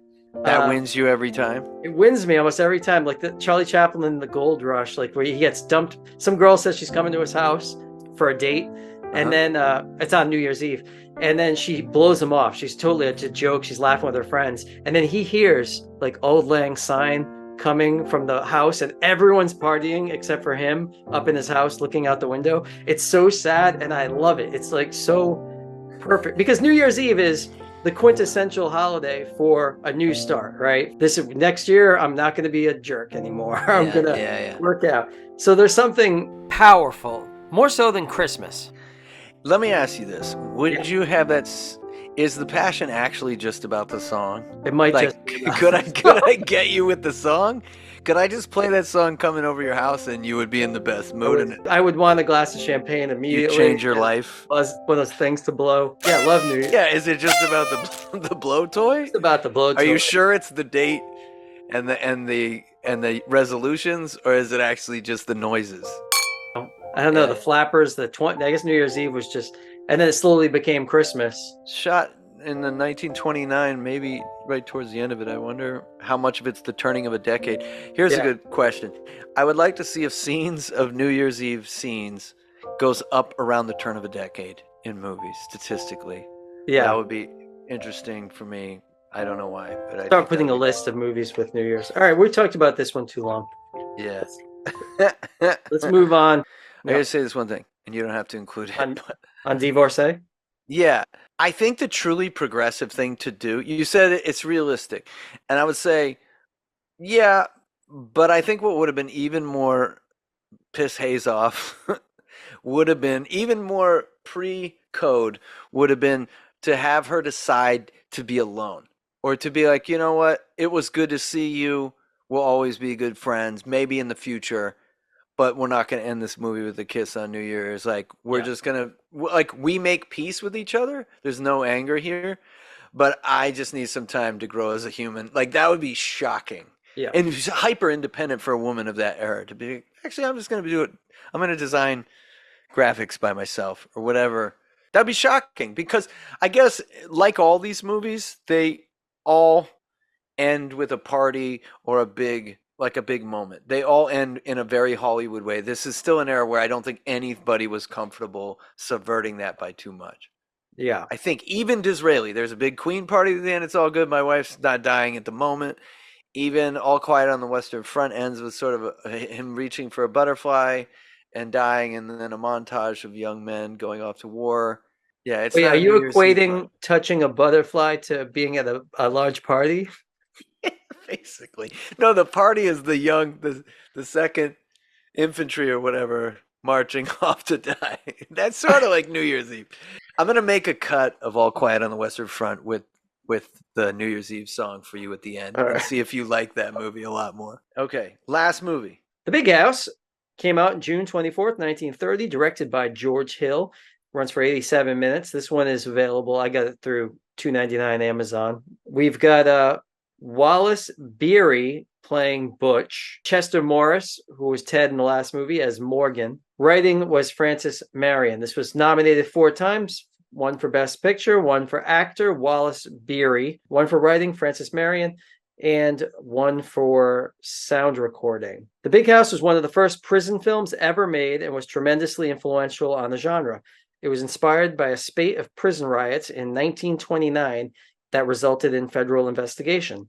In response, George Hill wrote a 27-page story treatment called The Reign of Terror, a story of crime and punishment. Irving Thalberg, Norma Shearer's husband, gave the go-ahead for the screenplay and assigned Francis Marion to work with George Hill. Lon Chaney, who played the Phantom of the Opera, was originally chosen for the role of Butch, a violent criminal who rules the prison cell block, but he ended up getting cancer and died right around this time in 1930. So the role went to Wallace Beery. The movie launched Beery's sound career to new heights. He became like one of the highest paid actors, which is kind of crazy after this. And one interesting thing with Beery that I wanted to point out was Beery, his co-actors did not like this guy very much. Some guy, Robert Young, described Beery as a shitty person. On set, he often never bothered to learn his lines and instead chose to take from other actors' characters and then resent it when his theft was pointed out. When prompted for another actor's close-up, Beery would read the wrong lines, making it harder for his co-stars to meet their marks. He was loathed by everybody and happily oblivious. Future author Ray Bradbury recalled meeting Beery as a young boy on a Hollywood street and that his autograph request resulted in Beery cursing and spitting on him. So much like his character in the movie, this actor wasn't too far off. All right, The Big House. What'd you think about this movie, Gavin?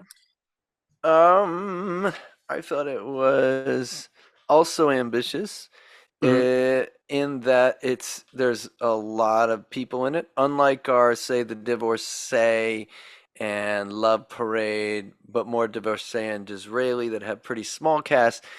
This one is much more aligned with All Quiet on the Western Front, where you have a lot of extras. It's supposed to be in a prison of like 3,000 men. So there's a couple scenes where there's just a ton of guys. There's a huge riot scene. There's military weaponry and shooting. So in some ways, they also took advantage of sound quite a bit. This one had a couple of those moments I was talking about where there'll be a guy kind of walking over there talking to someone.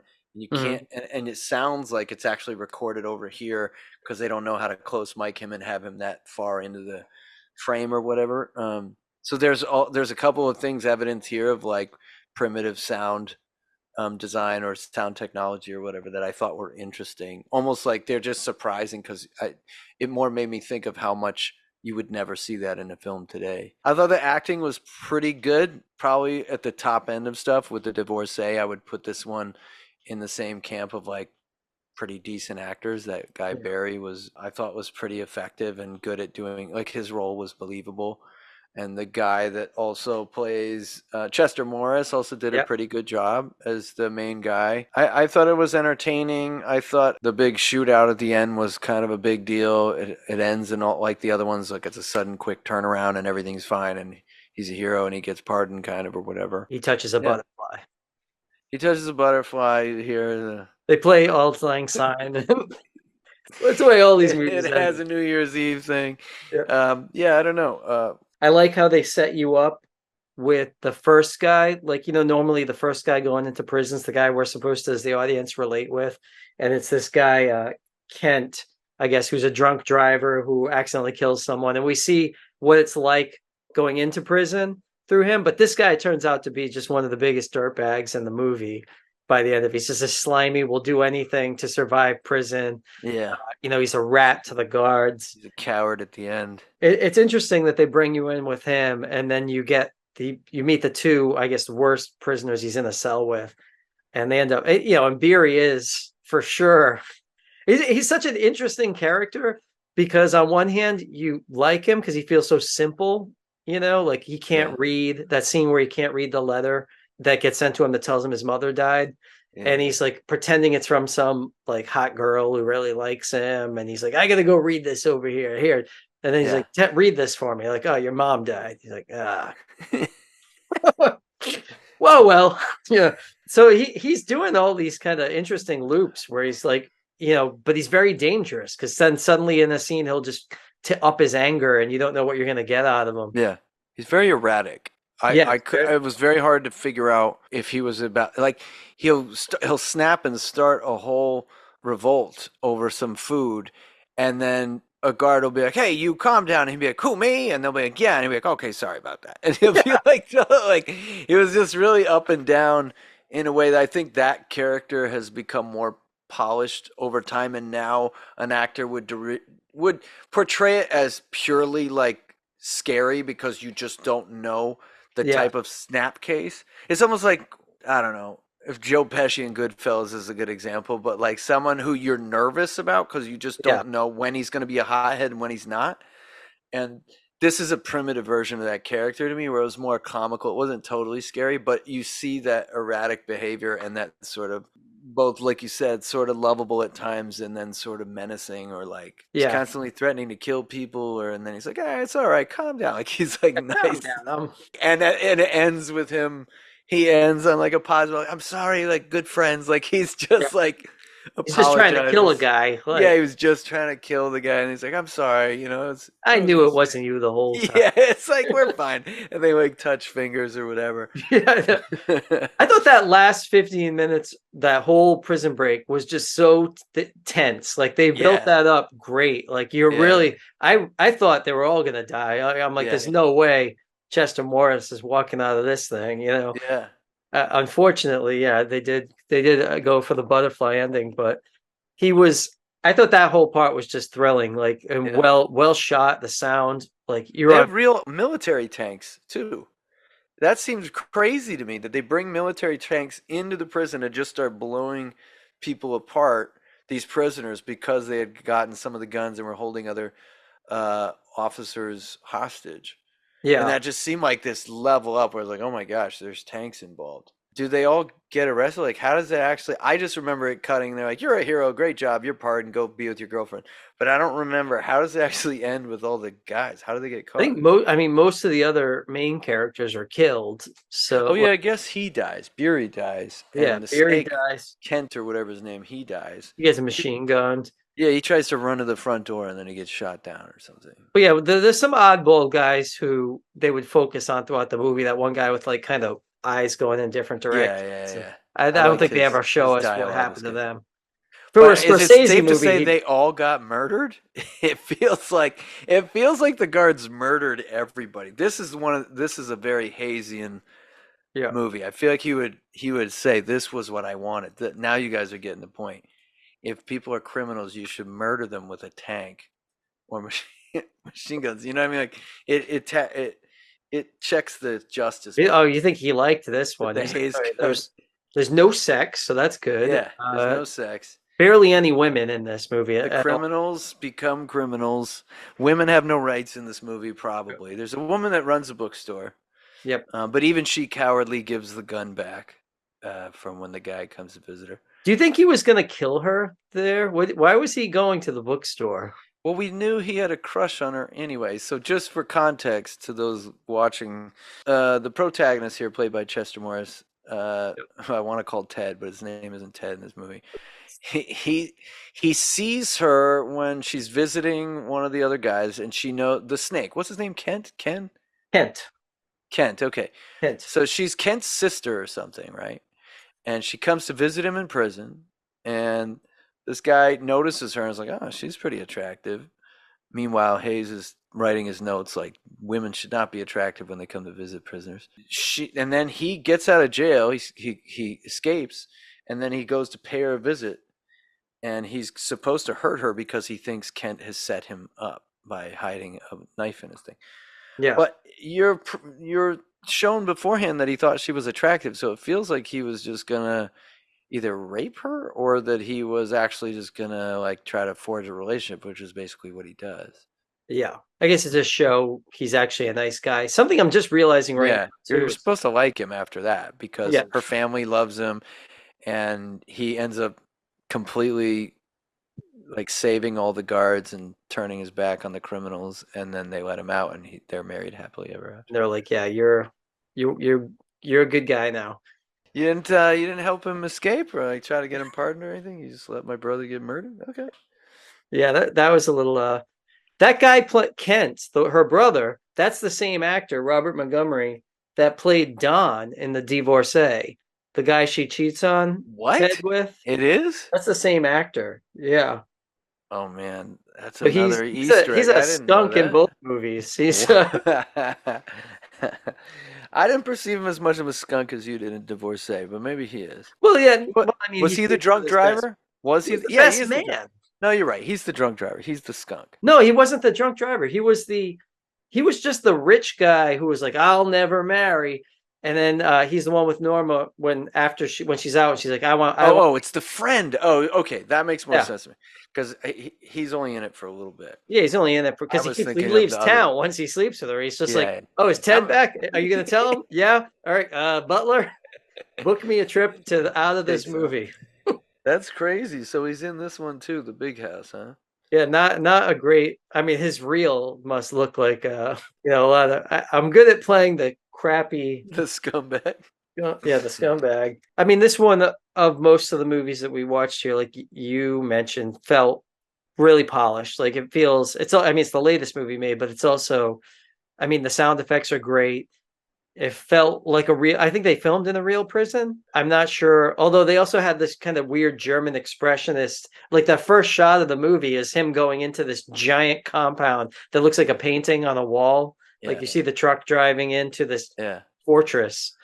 And so I like that this felt like it had a few artistic elements to it. I don't know about the romance part. I feel like I read that they actually filmed that initially where she was that guy Kent's wife.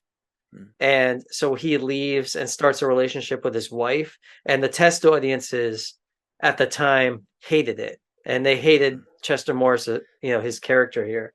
So they changed it to his sister so that it'd be like acceptable for him to start a romance with her. There's a couple of movies here I would recommend, whether I pick it for Golden Boy or not.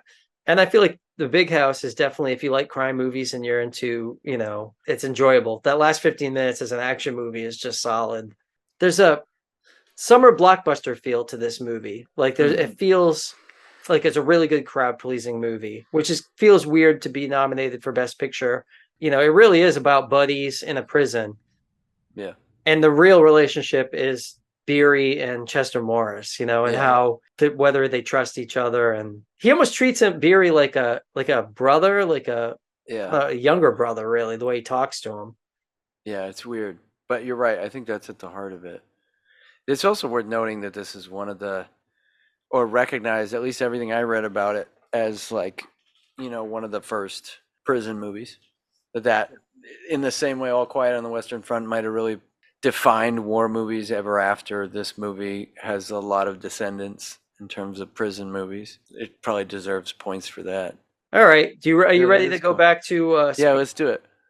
Stop share. Whoa, we're back. Hold on. I know that's jolting for people at home. All right, so I'll be honest with you, Gavin. I know you're not picking Disraeli, but I didn't get a solid sense on which of these four I think you're going to pick.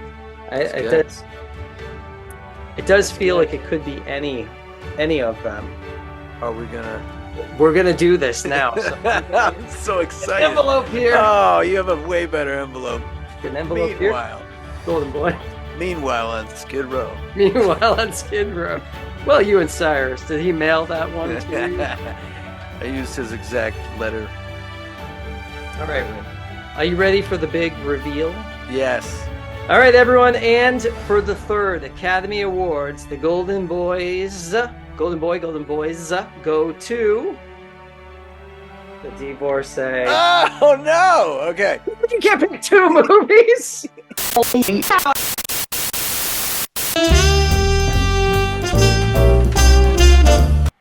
Ladies and gentlemen, there's been a slight bit of technical difficulties with the third Golden Boys. Gavin has held up a sheet of paper that lists two movies, All Quiet on the Western Front and The Love Parade, while Kenny has held up a sheet that says The Divorcee. Please stay safe while we figure this out. I put and, it's a tie. Can't tie for a movie. I got a tie. Doesn't that ever happen? That doesn't happen?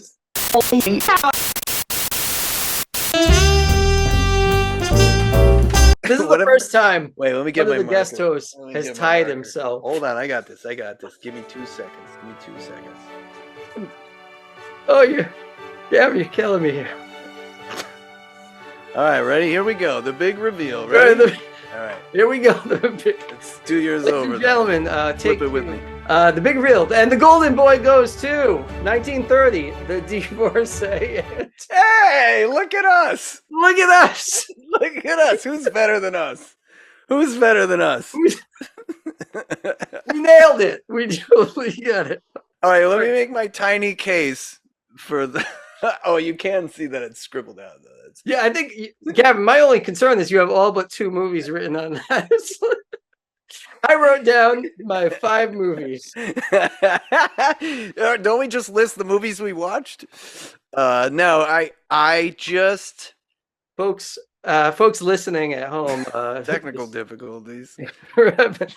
Just to explain what's happening, Gavin, my co-host on this episode, has just lifted up a piece of paper that has 3 movies listed on it. Well. Best Picture. Can you imagine that happening at the actual Oscars? And the Best Picture goes to Avatar 2 and Tar and Everything Everywhere All at Once, and also Top Gun Maverick.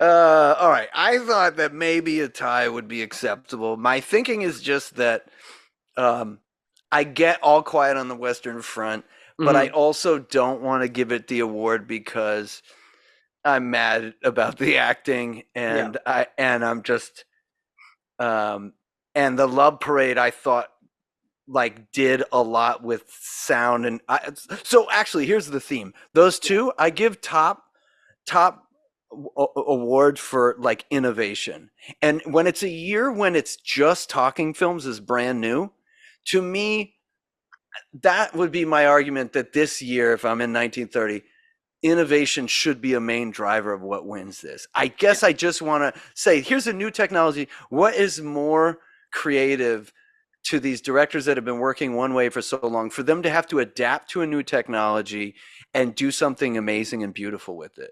Yeah. And so I guess I'm saying I would have biased 1934. I would, if I was in the back room arguing with those 36 people, whatever, I would have said like, look, Disraeli can't even be in here because sound is irrelevant in this movie. And honestly, the Divorcee, there's no music. There's just some whistling repeatedly. So that might be an art. Like, but I agree with you. It's innovative in terms of social politics. But in terms of filmmaking, I do think it was super professional and like well put together. But Love Parade and All Quiet on the Western Front, and if I could vote for a 4th one, The Big House, are all like filmmaking innovation that I'm like, I bet they set some ideas in motion that filmmakers after this had to adapt to and employ and add to their repertoire. And so I want to reward them for that. Yeah. And that's my argument, that those 2. So I would just say All Quiet, except I don't want to give them the award, and because I actually think there are other movies with better acting. And so the Love Parade has better acting, but it also has the innovation. So I'm like, okay, those 2. But neither of those I'm like, oh my gosh, hands and above, like these are the 2 greatest movies that year. That's just my criteria for voting. I would also, again, I'm going to reiterate that any one of these 5 movies would have won the episode I did with Rob. So I think for you, I'd say we can't retract because that's why we write it on the paper ahead of time. It does. I didn't, you threw me for a loop because it's the first time someone's written two names on a paper and then added a 3rd name. This is what I bring to the show. So yeah. This is why I get asked back constantly. Once a decade. Yeah. Gavin, we're going to watch 12 movies. Can you write 11 of them on a sheet and tell me they're your favorite? They're your pick? Don't worry, I've got this. My legacy will live on if your following guests all start doing tiebreakers all the time and breaking your system. 2 movies, 3 movies. But it's a tiebreaker with yourself. It's like you were battling with yourself. Yeah, I really was. I get one vote for me and one for me, and it's a tie. I can't because there wasn't a standout for me. They actually all had these strengths that kind of, you know what I mean? Like if I could just judge them all on acting, it would have been easier. If I could just judge them all. What's your top 5? You said you wrote one down. Yeah, okay. Here's my top 5. Number 1. Number 1, All Quiet on the Western Front, for its ambition, its sound design, and its impact on the industry or on the genre. Love Parade Part 2, if I had to, although I changed my mind. I tried to put them together. Love Parade for it's the most comical and colorful, and it has very inventive production that I think deserves some accolades. The Big House 3rd for performance and industry impact or genre impact. Divorcee 4th for Best Acting, and Disraeli 5th because it didn't take advantage of the film format at all, and the haircut. Gavin, I know what we're doing after hearing that. This is the Golden Boy first. And what we're going to do here is, for the first time, 2 guests have chosen 3 movies, because I am going to side with Gavin, number 1, picked All Quiet on the Western Front. Kenny, number 1, picked The Divorcee. And then that other part of us that apparently is there, we unite on the Love Parade as for its inventive use of music, for its cinematography, all the things we've said. And the third Golden Boy for Best Picture goes to 3 films in double split decision. All Quiet on the Western Front by Louis Milestone, The Love Parade by Ernst Lubitsch, and The Divorcee by Robert Z. Leonard. Will Hayes is absolutely fuming. Ladies and gentlemen, 3 winners for Best Picture. 3 Golden Boys given out this. Cyrus will be slapping so many backs. He probably would have picked Disraeli. Yeah. Because of the haircut. Yeah. Let's be honest. All right, Gavin, this was awesome. Really glad to have you on the show to do this. Are you glad you watched these movies? I am. I'm such a non-viewer of old movies that I need this kind of requirement to do it. Like, I do it a little bit kicking and screaming, but you had mercy on me and gave me a 5 movie. I'm very grateful for that, because I struggle, but also I didn't think any of these were terrible. I didn't watch any of them and was like, how did they even get this made? Like, yeah, you got lucky. You got a lucky year. Yeah. I mean, that's a tribute to how lucky I was in that I couldn't come away with a solid winner. I was like, well, these have some strengths. Like, to me, it wasn't that clear that All Quiet on the Western Front should have been the number 1. I'd probably give it extra points, by the way, just for being an anti-war film. Goebbels or whatever, I think it was Goebbels, had it canceled all over Germany. Yeah, because they thought it made German soldiers look weak. Yeah. So they were already proactively trying to stifle this message. Maybe it should get major points just for that. Yeah. I don't know. I forgot all about that in my awarding it. I wasn't thinking of its actual political impact, but that's substantial. And the only other movie like that was Divorcee, in that it might have had an impact on the way people thought about their lives that was actually more important than how well executed it was. I think it definitely had an impact on Hayes when he was writing his codes down. He was like, yep, not that. We're not doing that anymore. None of that. If you could cancel the Divorcee before it even happened, because it would keep Hayes from blowing his top. Well, there was a lot. He had a lot of problems with movies. So any movie that was. So you don't think the Divorcee would have changed? No, I wouldn't. I think I'm trying to get you into one of those would you have shot Hitler as a baby kind of situations. Would you end that? I know you picked that movie, but would you burn it? Would you have actually murdered the director of that movie before it got published?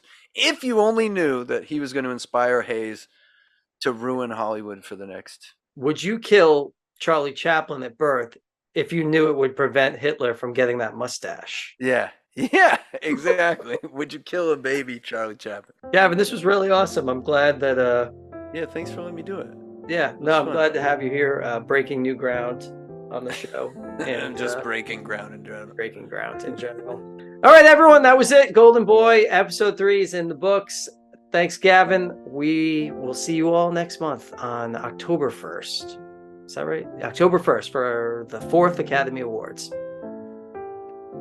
That's it. All right, stop recording. Hey, what's up, everyone?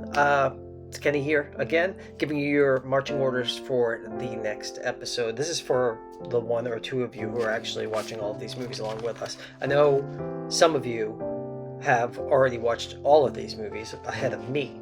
So you're just gonna nod your head and yep, that's the one. I know the one he's about to do. So next month on October 1st, we will be reviewing the 4th Academy Awards, and the movies will be Cimarron by Wesley Ruggles, East Lynne by Frank Lloyd, The Front Page by Louis Milestone, the director of All Quiet on the Western Front, Skippy by Norman Taurig, and Traderhorn by W.S. Van Dyke. A lot of new directors that I'm not familiar with on this list. So high hopes after this Academy Awards that we won't be trending backwards. Fingers crossed. All right, see you all in the next one.